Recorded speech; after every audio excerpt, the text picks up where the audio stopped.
গঙ্গারতির সময় মহিলা ঢাকিরা তাদের ঢাক বাদ্য পরিবেশন করবেন।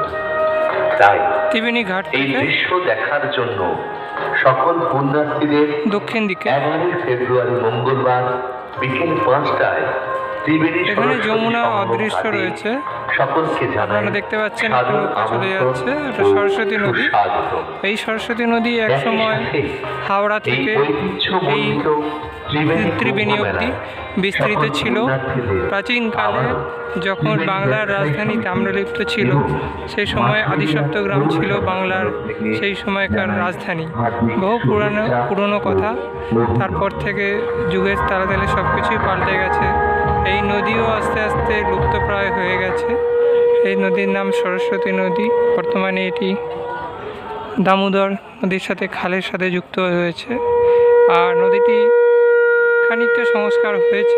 এটা হচ্ছে সরস্বতী, আর এটা হচ্ছে সরস্বতী ও গঙ্গা, যাকে আমরা বলি ভাগীরথী হুগলি নদী। আসল নাম ভাগীরথী হুগলি নদী। এই সেই ভাগীরথী হুগলি নদী, আর এই সেই ত্রিবেণী।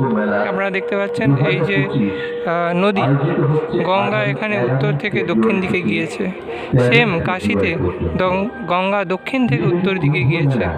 গঙ্গার পশ্চিম পাড়ে এই ত্রিবেণী, সেরকম গঙ্গার পশ্চিম পাড়ে বারাণসী অবস্থিত।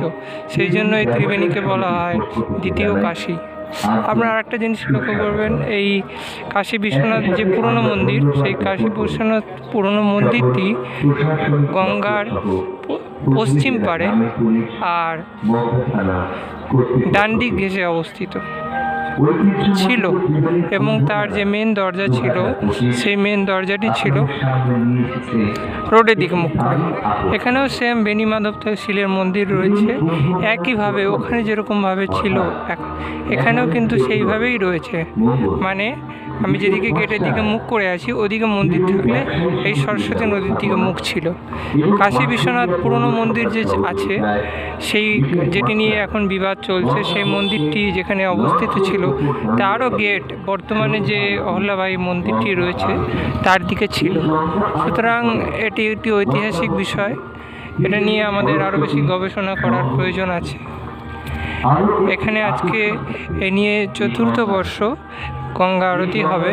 এবারে লঞ্চের উপরেই হবে। দূরে দেখতে পাচ্ছেন আপনারা ঈশ্বরগুপ্ত সেতু, যেটি আজ থেকে 25 বছর আগে হয়েছিল, যেটি এখনও গাড়ি চলাচল করে। নতুন একটি পাশে তৈরি হচ্ছে।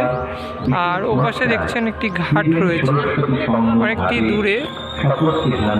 আমি যাব ওখানে কুম্ভ মেলার আরতি ওখানে হবে, এখানেও হবে।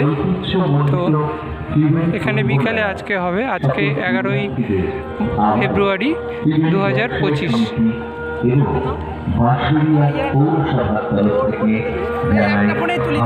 শুভেচ্ছা ও অভিনন্দন।